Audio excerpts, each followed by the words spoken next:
الله الرحمن الرحیم. عزیزان من دوباره در خدمت شما قرار دارم با ویدیوی بعدی HTML5 که موضوع امروز ما میشه audio on web. audio on web یا صوت در وب. Before HTML5 there was no standard for playing audio files on a web page. قبل از HTML5 کدام استاندارد و پلی کردن ویدیو در وبسایت نبود. The HTML5 audio element specifies a standard for embedding audio in a web page. The tag یا element audio در HTML5 مشخصه یا استاندارد پخش کردن صدا در وبسایت یا صفحه وب می باشد. There are two different ways to specify the audio source files URL. The first uses the source attributes. دو روش به استفاده از مشخصه یا URL یا نشان دادن منبع اودیوی ما یا فایل صوتی ما وجود داره که از اتریبیوت سورس یا SRC استفاده میکنه. Audio SRC Audio non-impeding controls audio elements not supported by browser. Audio. The second we use the source element inside the audio element audio controls. دیگر شخص که از چندین سورس میتونه استفاده کنه. Source SRC Audio non-impeding tag source در پهلوی tag element. Multiple source elements can be linked to different audio files. The browser will use the first synchronized format. چندین فایل در سورس میتونه استفاده شه، اما براوزر اولین فرمتی که شناخته بتونه بشناسه و را پلی میکنه. The audio element creates an audio player inside the browser. element audio یا tag audio یک audio player میسازه در پهلوی براوزر. audio controls source audio mp3 type audio mpeg source src audio OG type audio ogg audio element not supported by browser. The text between the audio and video متنی که در بین اودیو و ویدیو هزی متن ببین چی میکنه یعنی وقت نمایش داشته که سپورت نشه. The text will display in browser that not support the audio element. یعنی هر براوزری که audio element سپورت نکنه این برش نمایش داده میشه. مثلا ما اگه نمونه اگر کار کنیم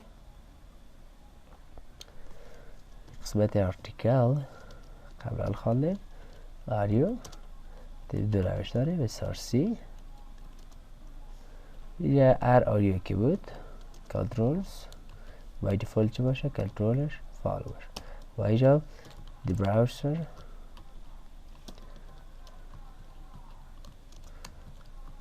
does not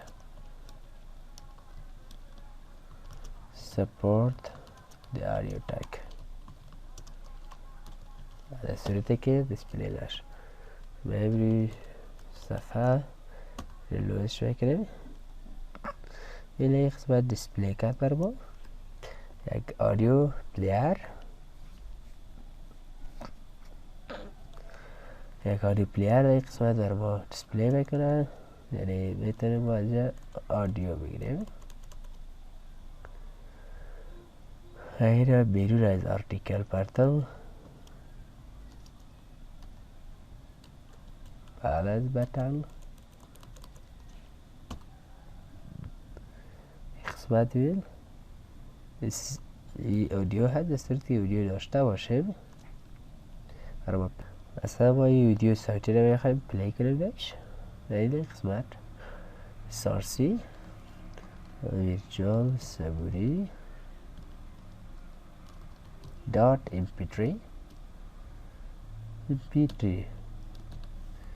کنترل اس بریم ریلود نکنه حالا اگر پلیش کنه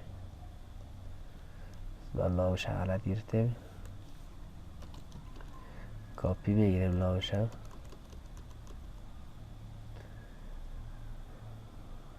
اینجا یک فاصله اگر بکنیم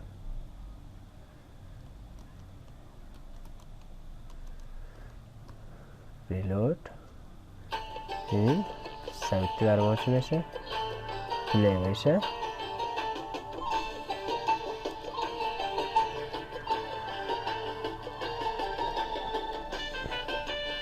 یک آدیو پلیر هست میتونید صدا رو بالا پایین برید، داون کنید، اپ کنید.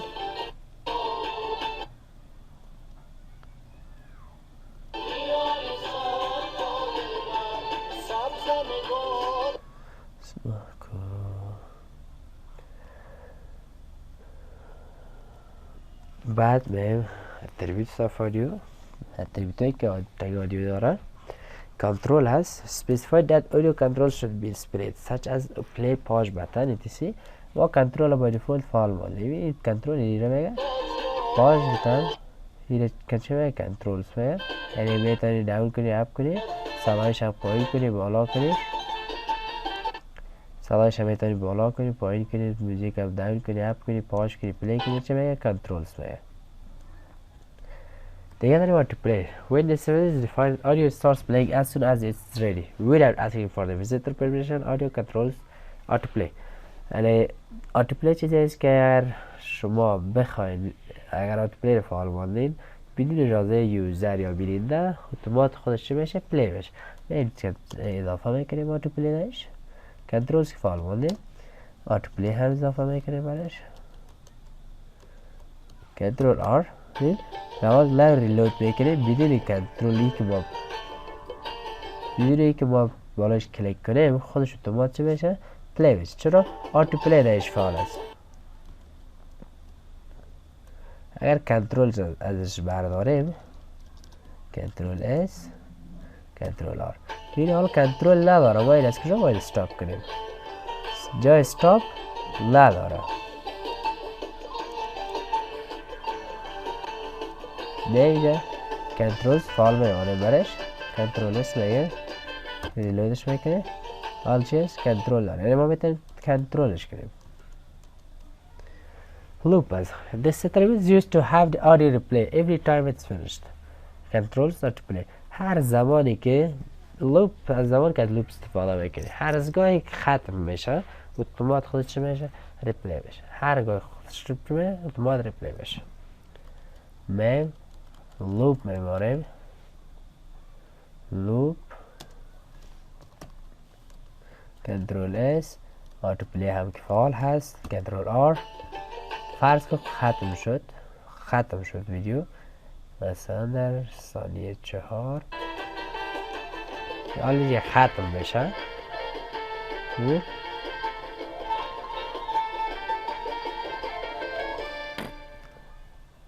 ختم شد دوباره خودش چی بشه؟ ریلود بشه. چرا ما لوپ مالیدهش؟ تو چی کرد؟ ما هیچ کار نکرده باشه اما خودش تو ما ریپلیش کرد. Currently there are 3 supported file formats for the audio elements: MP3, WAV and OGG.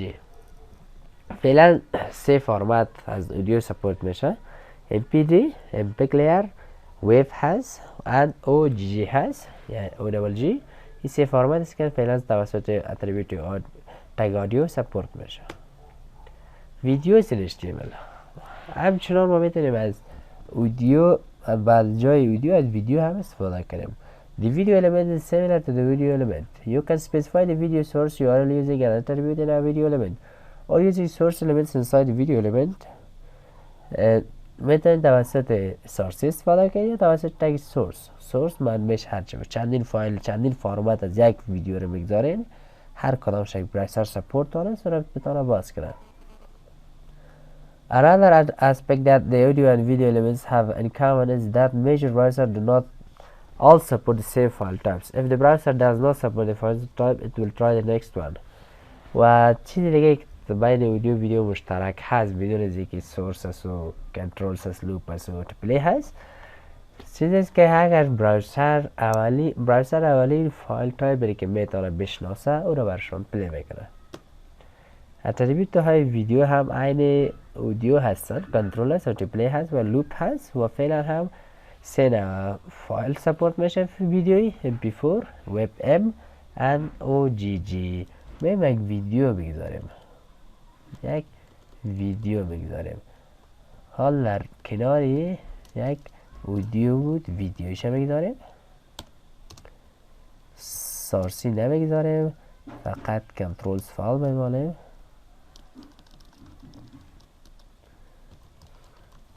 کنترل فایل میبریم. بعد این قسمت سورس میگیم src استاپش میکنیم. اینجا یک ویدیو اگر این قسمت بیاریم بگذاریم، ما ریکاردز فکر کنم در ریکاردز ویدیو داریم HTML5 دیتا کانتینرز. این یک کپی میگیریم، میم در فایل میتونیم از این قسمت هم استفاده کنیم و هم بهتر است که ما از استفاده کنیم.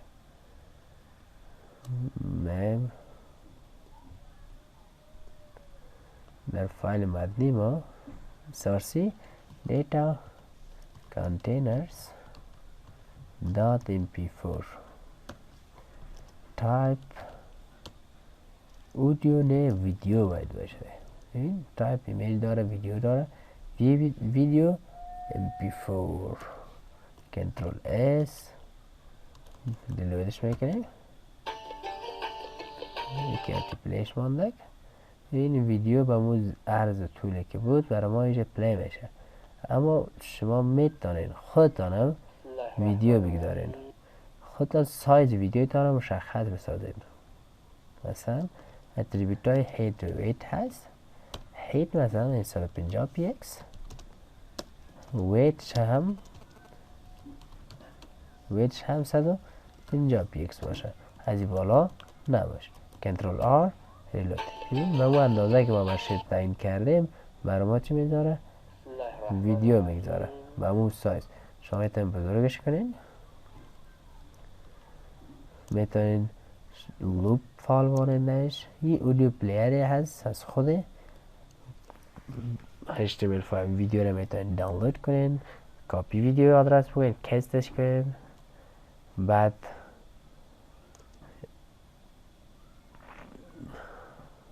کست نشر مستقیمه انسپکت کنین، کودش های ببینید چی کودی استفاده شده در این قسمت. این کودش هست، ویدیو سورس ویدیویی که هست در این قسمت، نوار هست. اینا تمامش شما میتونید سورس رو چک کنید از هر وبسایت. کنترل یو هم بر شما سورس نشان میده، اما به این شکل. من بعدی پروگرس بار دیدین دیگه. پروگرس بار در وبسایت های مختلف. The progress element provides the ability to create progress bars on the web. The progress element can be used within headings, paragraphs or anywhere else in the body. progress میتونه بر شما توانید میتونه یک پروگرس بار بسازین در وبسایتتان و میتونه یه عنصر در هیدینگ، پاراگراف یا هر جایی که در صفحه بخواید گذاشته شود.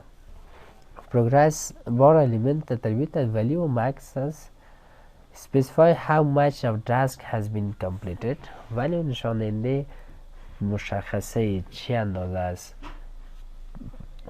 تاسک اجرا شده تکمیل شده. max specify how much work the task required total چی اندازه گذشته است. example progress main 0 max 100 value 35. progress stop use the progress tag in conjunction with javascript to dynamically display task progress.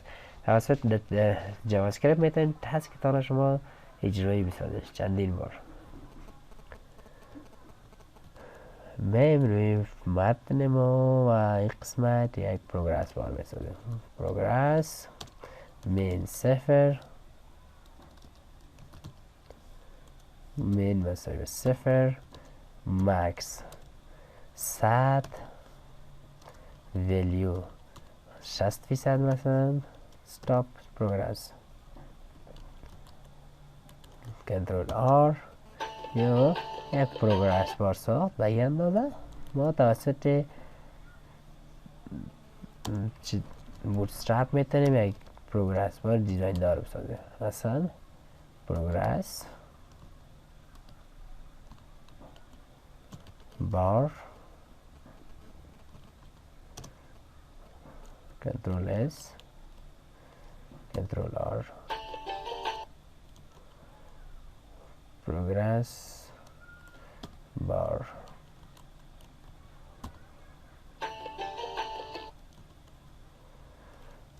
پروگرس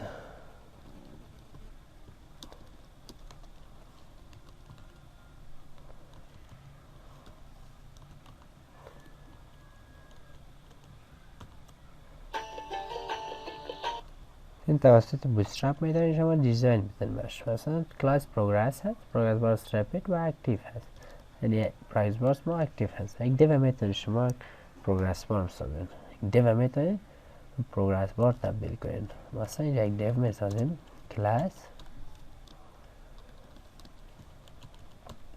پروگرس بار استرپت اکتیو دیو میسازید، دوباره دیو. در این قسمت هم میتونید شما کلاس پروگرس بگذارید.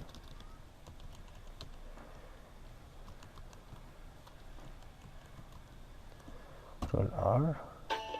یک دیو شما ساختین چه کردین؟ پروگرس بار باش دارین. دیگر داریم. خب برای امروز بس است. امید کفایت کنم بر چیزی که شما یاد گرفته باشین از اینا و اینا متوجه باشین درس ما فقط راهنمایی هست، یعنی شما پروفشنال وب دیولپر نمیسازه این درس. شما فقط با اینا آشنا میشین، بعد ترینینگ تمرین کرده ریسرچ میکنین، خودتون باز بهترترش کار میکنین، راه یاد بگیرین. فقط ما یک راهنمایی میکنیم. در اخیر از شما تقاضا میکنین در چینل یوتیوب ما معرفت تیم سابسکرایب کنین، صفحه فیسبوک ما رو بپسندین. در اگر کدام نظریات یا درخواست داشتین میتونین در ایمیل معرفت تیم @gmail.com ایمیل کنین و ما میتونیم بر شما خدمات ویدیویی بسازیم، اعلانات و هر چی خواسته باشین در قسمت گرافیک دیزاین، سافتویر دیولپمنت، وب دیولپمنت، نتورک پرابلمز، هر چی باشه ما در خدمت هستیم. فقط با ما تماس شما و میتونیم با شماره ما تماس شوین و همچنان از سایت www.marifat.cf میتونین دیدن کنین.